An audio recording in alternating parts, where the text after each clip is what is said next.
Et je reçois à présent la ministre de l'Éducation, Christelle Lehatel. Bonsoir. Bonsoir, merci TNTV de me recevoir sur le plateau ce soir. Alors, on vient de le voir dans ce reportage-là, le décrochage scolaire est une problématique que le gouvernement a pris à bras-le-corps depuis 2015. Donc, il y a la mission de lutte contre le décrochage scolaire. Il y a 3 antennes. La troisième antenne, donc, c'est celle de Raïatea. Aujourd'hui, est-ce que vous avez des chiffres déjà pour dire comment fonctionne ce dispositif-là et surtout, est-ce qu'il y a des enfants qui reviennent dans le cursus scolaire? Exactement. Alors ici, avec le dispositif du site de Raïatea, vous avez un très bel exemple. Hein. C'est un site qu'on a ouvert il y a un ou 2 ans. D'ailleurs, avant de continuer, je voudrais quand même remercier et féliciter toute cette petite équipe sur Raïatea qui est en train de s'installer. Et merci à ce papa qui donne gentiment son faré à rénover, certes, mais à la disposition de ses élèves. Hein. Voilà un vrai partenariat des parents d'élèves qui peuvent accompagner nos élèves en difficulté. Nous avons de très bons résultats. Comme vous l'avez dit tout à l'heure, nous avons un site sur Papeete maintenant. Celui de Piré a été déménagé sur le collège Makoteva au collège Taonois. Ensuite, nous avons celui de Taravo et celui de Raïatea.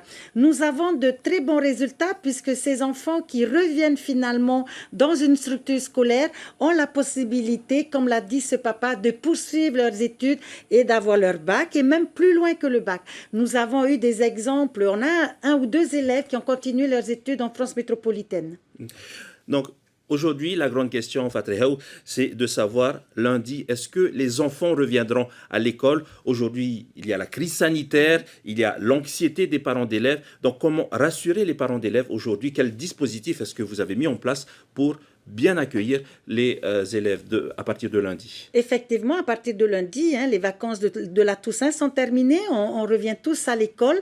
Alors, comment est-ce qu'on a renforcé notre vadémécum sur le protocole sanitaire? Alors, Monsieur le Président du pays nous a accordé une aide extraordinaire puisque nous avons plus d'une vingtaine de guides sanitaires qui sera consacrée essentiellement à nos élèves du second degré. Ces guides sanitaires, comme il en existe déjà dans les différentes communes qui traversent les quartiers, qui s'occupent essentiellement des quartiers en difficulté, ces guides sanitaires seront placés aux alentours des établissements scolaires parce qu'on se rend compte que les enfants sont un peu tout seuls et qu'ils oublient de mettre le masque.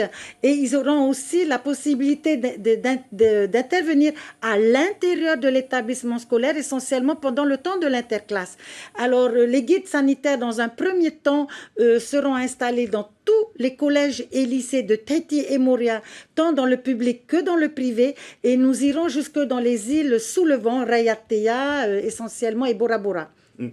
Justement, une autre problématique pour la rentrée, c'est le retour des élèves qui viennent des îles. Donc, on l'a entendu dans le reportage là, les élèves de Ta'a et Bora Bora qui doivent aller à Raïatea. Les élèves des autres archipels qui doivent revenir à Tahiti, est-ce que les conditions d'accueil aussi seront optimum pour garantir leur sécurité sanitaire? Exactement. Tous les élèves qui sont partis en vacances pendant ces 2 semaines de vacances à titre personnel et privé vont revenir effectivement à l'école à partir de lundi et nous sommes prêts bien évidemment. Avec ce qui s'est passé avec le lycée de Diadème, nous avons beaucoup appris. Donc nous avons installé des sites. Nous avons depuis la rentrée des classes une infirmière conseillère technique à temps plein puisque l'année dernière elle était à mi-temps, cette année elle est à plein temps. Elle a traversé avec mon collègue du ministère de la Santé et de son équipe les établissements scolaires qui accueillaient un internat. Donc, chaque internat a un protocole sanitaire propre à sa structure et nous avons des sites que l'on appelle des sites tampons où on installe les élèves en attente de leurs résultats de Covid et nous avons un autre site où nous allons pouvoir accueillir les enfants qui sont positifs. Il faut savoir aussi que Toté Rénal, hein, mon collègue ministre, a donné l'accord, a autorisé mes infirmières scolaires à pratiquer les tests antigéniques sur les élèves susceptibles d'être covidés et donc nous aurons plus rapidement et plus facilement les résultats. Donc ensuite bien évidemment hein, on rappelle qu'à l'entrée des établissements scolaires le gel, hein, bien se laver les mains, garder nos masques, éviter de partager dans la même gourde, éviter de mettre sa main dans le même paquet de chips. tout ça, c'est toujours les mêmes rappels.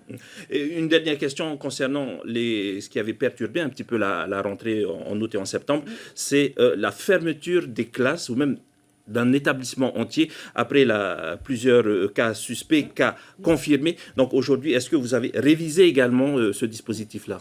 Alors, à l'heure actuelle où on se parle, on suit toujours les procédures, comme je vous le disais tout à l'heure, on travaille avec la santé. Si nous sommes obligés de fermer une classe ou une école, on va le faire. À l'heure où on se parle, ce n'est pas encore le cas. Alors, il est vrai qu'avant les vacances de la Toussaint, il y a une école de Paea qui a été fermée parce que c'était nécessaire. Donc, on le fait. Merci beaucoup, Fatriaou, pour toutes ces explications et merci d'avoir accepté notre invitation.